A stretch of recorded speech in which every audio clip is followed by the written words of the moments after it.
Trip, how's it going?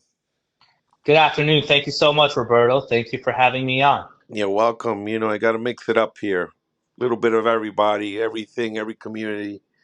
Um, so I needed to get somebody who obviously you cover all the bases, but we always want to get the AAPI perspective as well, right? Because you all are a big group, emerging group, big numbers, but I know you work across the board, so it's an opportunity to talk about all things. Trip, Absolutely. tell me who you are and what you do. Not for me, but for people that are listening. Absolutely. Yep. Thank you so much, Roberto, for having me. So I'm Trip Yang. I'm a Democratic political strategist. I have my own strategy firm, Trip Yang Strategies, for the last 5 years and growing, ranked one of the top consulting firms in New York by city and state. And we do a lot of political strategy, direct mail, digital ads, public affairs campaigns. Perfect. Strip. Now, here's the other thing, just for transparency. Are you working Mm, with any of the mayoral candidates? not right now. Okay. As of today, no. As of the end of this week, no. The closest thing would be public advocate Jemani Williams. Correct. So Jumani has been a candidate we have worked with for a very long time. In my individual capacity, was his campaign manager when he first won public advocate in the first ever citywide special election in 2019. And for the last 6 years, we've been his campaign strategist.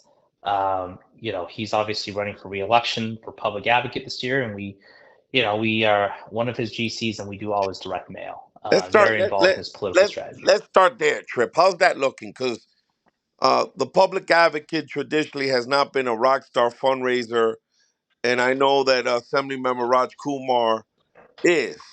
How's the money looking? Well, I actually would nuance that a little bit. I think what you'll see from the campaign finance board filing, the deadline was Thursday, March 13th, and the public reports will be coming out in a matter of days. You're going to see a very, very strong, public filing from the public advocate, Jumaane Williams, in his reelection campaign.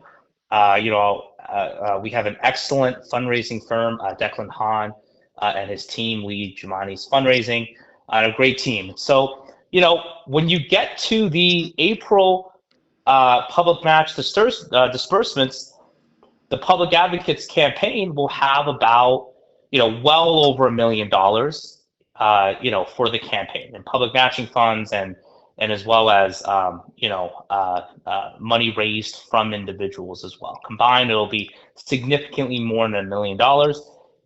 He's going to have all the resources to compete, to go on TV, to do direct mail, to do paid field, to do digital ads, to have a healthy, robust campaign infrastructure. Look, I don't want to take anyone's campaign for granted. Or, look, in democracy, anyone can run for office, but I do think Jumani's campaign will be, one, very well funded. He has dominated the political endorsements in terms of labor unions, such as HTC, RWDSU, many, many elected officials, dozens of advocacy groups like the Working Families Party and political democratic clubs.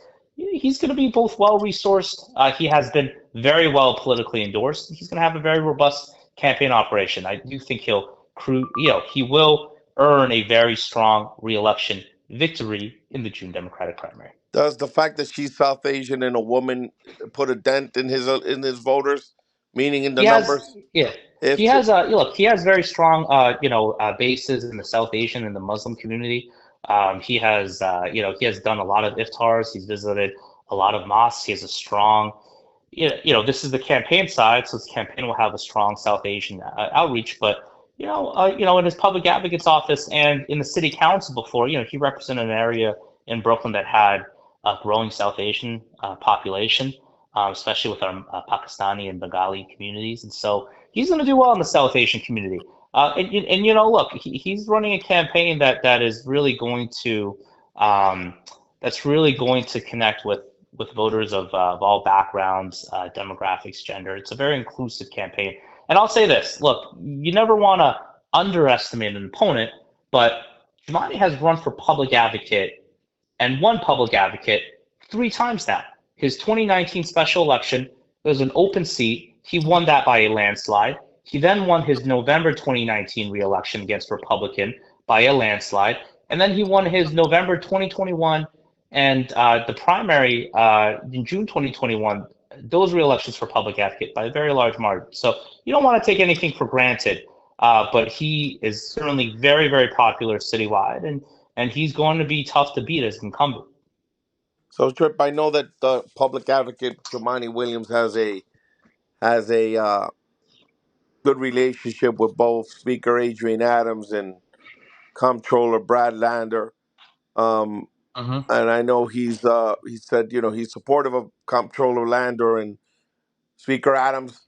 Talk about their path to victory. What do you think, Speaker Adams? Can she put it together Yeah. in such short a time? Can she take down or beat or push back on the inevitability that former Governor Cuomo's is right now? I mean, he's rolled out more endorsements today. Seems like he's creating an aura of inevitability that he's going to Mm-hmm. be the next mayor of New York City. Talk a little bit about what paths does Speaker Adams have to potentially win. Can she win? The short answer is a non-Cuomo candidate absolutely has a path to victory. This is just my personal opinion. Of course, right now we're not professionally involved in any mayoral campaign or mayoral independent expenditure effort. Just as a New Yorker, as an observer, as a political practitioner, I see that when you look at former Governor Cuomo's numbers, his name ID is very, very high. So he's leading the polls because of name ID. We've seen this pattern before. In 2021, Andrew Yang That's led the not mayoral that's polls. that's not apples and apples. Andrew Yang was never a governor. Andrew Yang's father wasn't a governor. And I don't mean to push back. I just don't think that's a Mm-hmm. good comparison. But this is your floor. Absolutely. Look, different perspectives are always, it's always good to talk about And these Andrew Yang topics. wasn't from New York. No offense. The Cuomo's have been around. They're from here. They're from Queens. So I don't know. But I but would, I please would, please I would prove say, me yeah. Look, wrong. I would say it's a little different. Prove me In wrong. some aspects, Cuomo has been part of local New York politics. Andrew Yang has lived in New York City for decades. He's not part of local New York politics. But I don't want to focus just on 2021. Let's talk about 2013. Christine Quinn was the speaker, commanding lead endorsements. And you know what? She had a commanding lead in name ID, and she didn't quite make it to the finish line. So look, you don't know, and we don't know, and I don't know how the next 3.5 months are going to go. But if the election were today, I would say Andrew Cuomo would win. However, you have 3.5 months, and the elections always change. And we've seen this in New York City. Elections always change towards the end of the race, where there are millions and tens of millions of dollars in media ads boosting up a candidate, raising their name ID and their message, as well as tearing down another candidate. And independent expenditures have a role to play. What you've seen from the mayoral field, and I'll get back to Adrian and Brad Lander in a bit, but what you've seen from this current mayoral field is that right now you have a scenario where a month ago, most of the candidates were attacking Eric Adams. They viewed him as the threat. Now that we are here in mid-March, everyone is attacking Andrew Cuomo. It feels like Eric Adams, his candidacy is dead in the water right now. So Andrew Cuomo now is back to being the main character in New York politics. Everyone's training their attacks in the media on him. And when these candidates start spending tens of millions of dollars, and typically best practice on campaigns that you spend most of your money in April, May, and June, right before the Democratic primary, you're going to see some of these numbers change. And one thing I'll say, the crux of the reason why there is still a chance for a non-Cuomo candidate to become viable and win is that when you look at Andrew Cuomo's polling numbers, his unfavorable number with Democratic voters is very high. And that is an implication that he might be the front runner today, but with sustained attacks and millions of dollars spent against him, his numbers could go down and other candidates can go up. And I Trip don't does know if that's Adrian Adams or Brad Lander or anyone else, but there is a window for a non-Cuomo candidate. Trip does former mayor does Mayor Eric Adams have a shot at reelection? Zero shot. He's got about as much of a shot as the New York Jets have of winning the Super Bowl this season. It's between slim and none. It's a lot closer to none. Why? Because Mayor Eric Adams, and with all due respect, he ran a fantastic campaign in 2021. Very disciplined. He got endorsements where he needed to get them. He ran up his numbers in 2021 with majority black, neighborhoods and electorates in Southeast Queens, Central Brooklyn, and amongst other regions. Focused on safety. Incredible 2021 campaign. In 2025, he's a very, very different candidate. The federal indictment from the DOJ and the subsequent constant flirting with Donald Trump, this appearance optics that he is doing the bidding of Trump and on these heavy-handed immigration enforcement, ICE raids, that optics is very harmful to him in a city where registered Democrats outnumber registered Republicans 7-1, in a city where Donald Trump is very unpopular. So his association with Donald Trump ensures that his favorability with Democratic voters is very high, even higher than Andrew Cuomo's. So at this point, if Eric Adams' ceiling in the public polling is between 10 or 11%, give or take, it's probably not going to go much higher. He doesn't have room to grow. He only has room to go down. And 10 or 11% is obviously not going to take him across the finish line. I would say, look, he's probably eliminated for the playoffs right now. There are a couple other candidates that are contention for the playoffs. The number one seed in football references is Andrew Cuomo, and there's a couple other playoff contenders: Adrian, Brad, Zoran has outperformed, Don't get ahead for of me. example. I'm gonna get to that. How do you play the comptroller's race?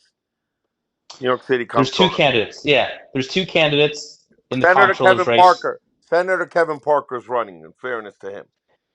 With all due respect to Senator Parker, right now I view it, and I'm not professionally involved in the comptroller's race right now.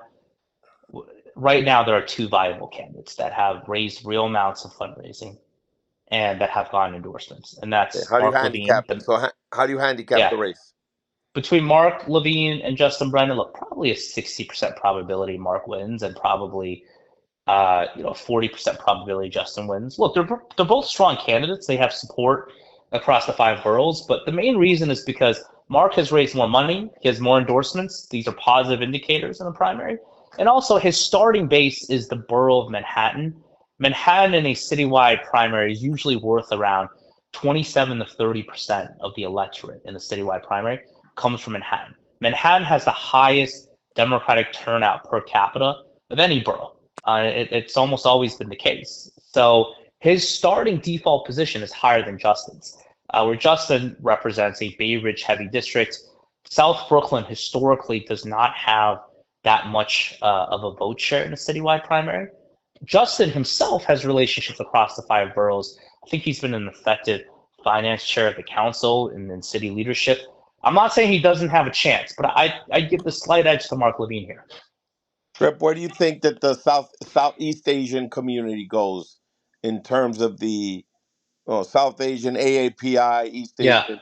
Which way are they leaning now in terms of mayoral candidates? You look at numbers all the time. That's part of your job. We've seen in areas like South Brooklyn where it's hit or miss between North Queens.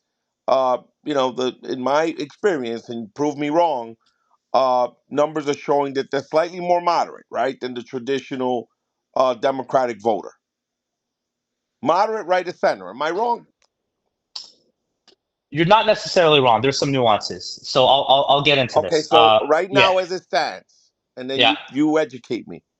As it stands, how do the numbers look? Who do you think has an advantage with that community in terms of the mayoral candidates? Yeah. So right now, in terms of South Asian electorate, and I would say South Asian and East Asian combined are 18% of New York City, census-wise. And we're the fastest growing demographic in New York as well as the country. It's already 18%. It's going to get higher and higher. So both our South Asian and our East Asian communities are vitally important in terms of winning the mayoral race. Right now, as it stands, there's no one candidate, but one candidate who has the potential to galvanize it would be Zoran. Of course, he is of Indian descent. He has a lot of ties and roots to South Asian communities as well as Muslim communities, and there's overlap between South Asian and our Muslim communities here in New York. So he has the potential. I've heard from a lot of South Asian uncles who say, I may not agree with Zoran. I don't. He's a socialist. I'm not a socialist, but he speaks like he could be, he could be a family member. He could be someone who my son, hangs out with or grew up with or went to school with. And so, um, when you look So at, yeah, a known commodity like former Governor Cuomo doesn't consider taking into account that it's early. He doesn't have any appeal there. he certainly could. There are some API members So there isn't who any polling right now that you've seen to I'll, account I'll for that say this. concern. I'll say this. Or you're not sharing it. Most Which one is it, Trip? if I had Hey, something to look, share, I would always I share it would with say you, you're Roberto. biased. Hey, I may say you're biased here because Well, I I don't know know where I'm gonna whoever vote. I pays don't know the where I'm gonna vote or if I'm gonna whoever support. pays the piper calls the tune, my friend. So I just want to make sure you're not omitting Hey, anything from me. no, I hear you. I hear you, brother. Look, no one right now is paying me in the mayor's race, so No, but I I'm am saying, observing but this you as a have New York. friends. You have friends that have allegiances. I just want to make sure We all you do haven't for seen a sure. number there and it's not leaning towards the way you want it to go, and you're going to give me Yeah, spin here. yeah. So here's a straight answer, and let me get 2 minutes on this topic. Please. Most polls, public and private, don't include API. So the real answer is there has not been a single mayoral public poll and not a single mayoral private poll, because I'm not on any mayor's race right now, that has been testing the API electorate, South Asia and East Asia. So the true answer is we don't know because, despite our communities being this large of New York, 18%, we're not included in these polling, which is a whole nother problem that we could spend a whole 1 hour episode on. So let's bring it back. Of course, Andrew Cuomo, being a former governor with the MID, has a shot. A lot of API voters care about safety. Cuomo's running on a safety platform. Cuomo, platform-wise, feels like Eric Adams from 2021. So of course he has a shot.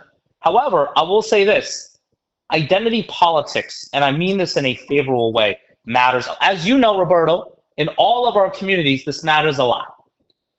On the East Asian side, when Andrew Yang ran for mayor in 2021, and when John Liu ran for comptroller in 2009, East Asian communities, particularly Chinese American and Korean Americans, which combined are the majority of AAPI in New York City, their turnout for John Liu in 2009 and Andrew Yang in 2021 exploded. Turnout exploded. These candidates won these communities by large margins. And so, and to your point, John has been in New York politics a long time. Yang wasn't at the time. And so identity politics really does matter. If a candidate can be viable as campaigning, spending millions of dollars in ad money, to get their message out, a community that they're from, they are almost always going to have an advantage. And so on paper, South Asian, Zoran's got a real foothold in there. He can have opportunity to expand it and grow it. They may not care that he's a socialist. I would say Adrian Adams in the Queen South Asian community, because her council district has a lot of South Asians and Indo-Caribbeans. She's got potential to grow. And look, former Governor Cuomo, he's got high name ID.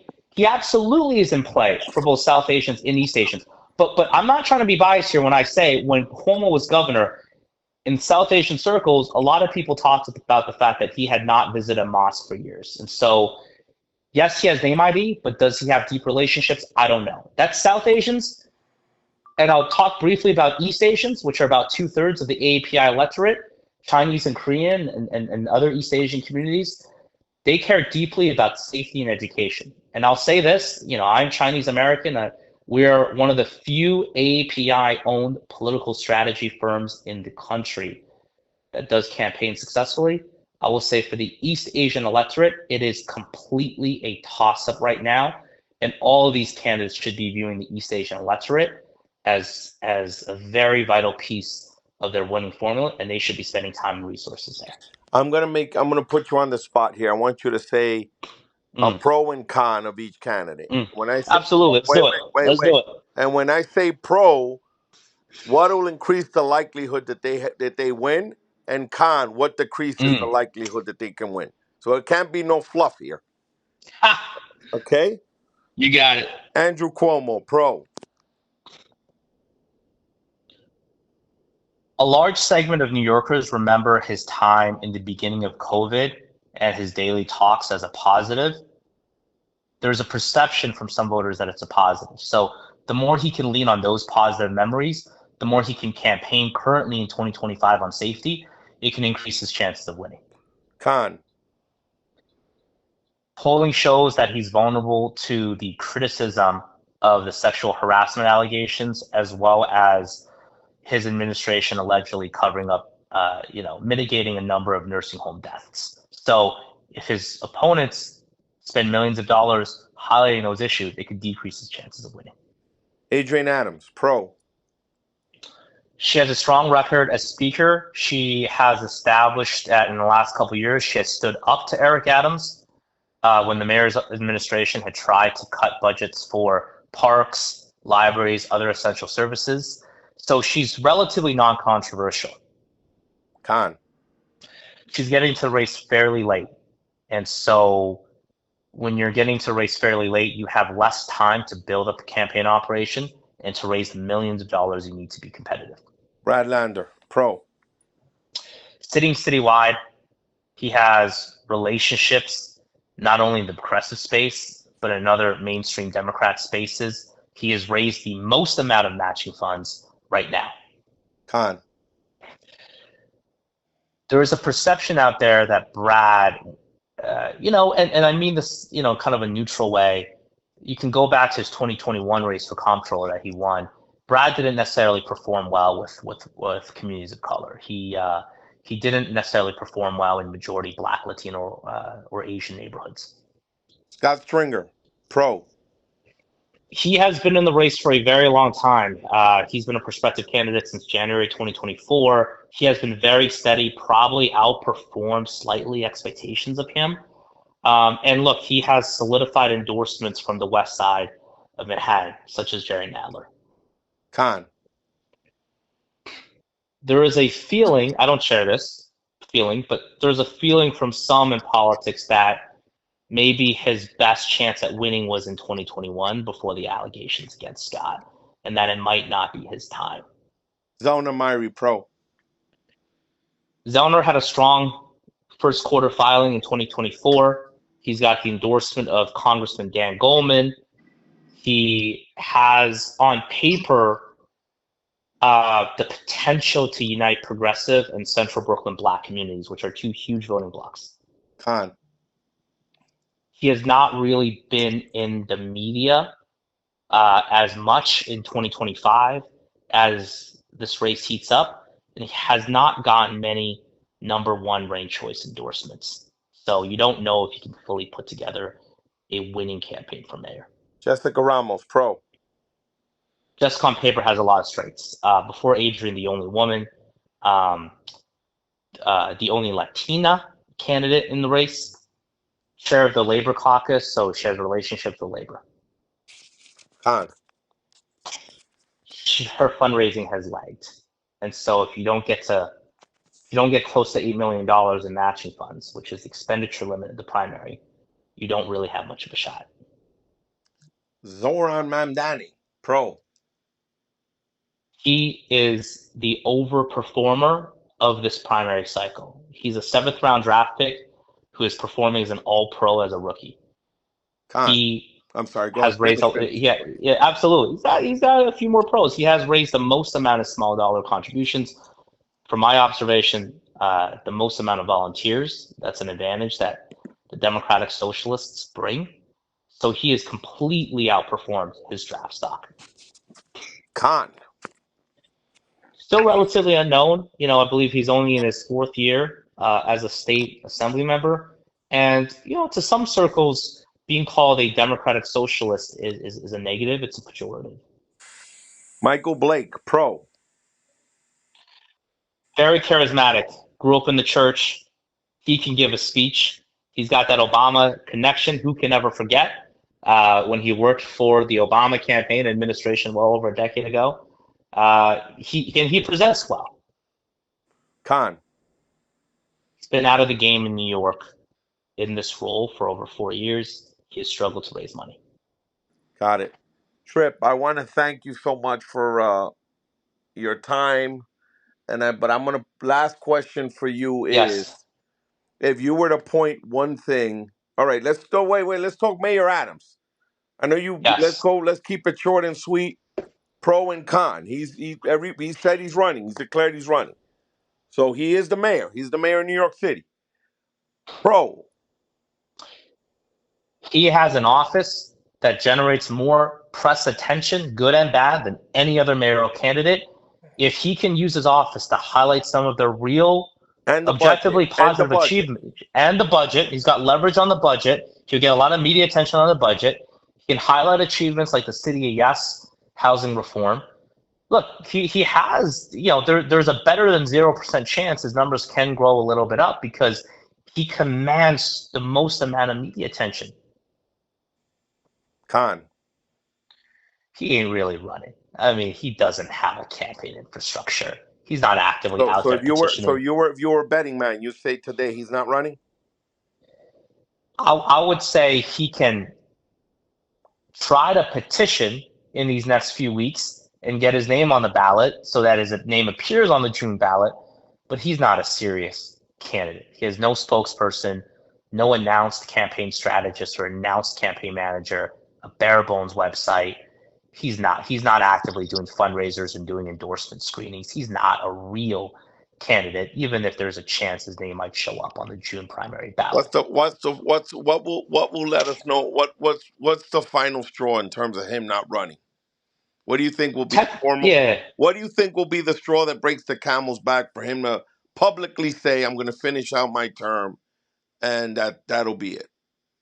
When Andrew Cuomo continues to consolidate his base and his performance. Would you handicap an endorsement that'll you think lead to Mayor Adams saying, "Hey, that's it, I'm out"?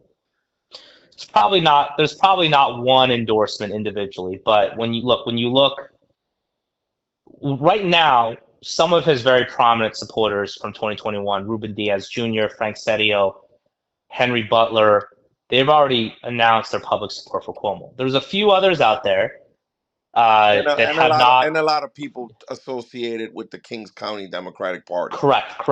Susan Which leads me to my point. Yeah. Susan Schwang today, Farrah Lewis, right? Frank Setio. Right.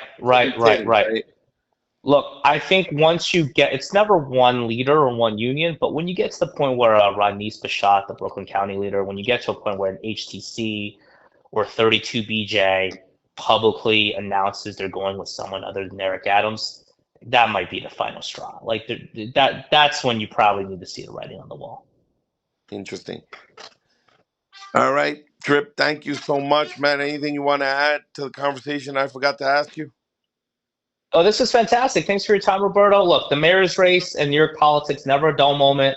What I would just say as a New Yorker is 18% in New York City is Asian Americans, fastest growing demographic. East Asian, South Asian combined, there's not a single candidate right now that's consolidated these communities. So campaign in these communities, work with Asian American political practitioners, spend real resources. They should hire Trip Yang. I think most of these folks got my number. Thank you, Roberto, for the plug. You said it, not me. They want to consolidate, they should give you a call. You said it, not me, brother. Thank you for the compliment. Thank you, Trip. I appreciate it. Hopefully this won't be the last time, man. Absolutely. Always a pleasure. All the best, man. Bye-bye. Yeah.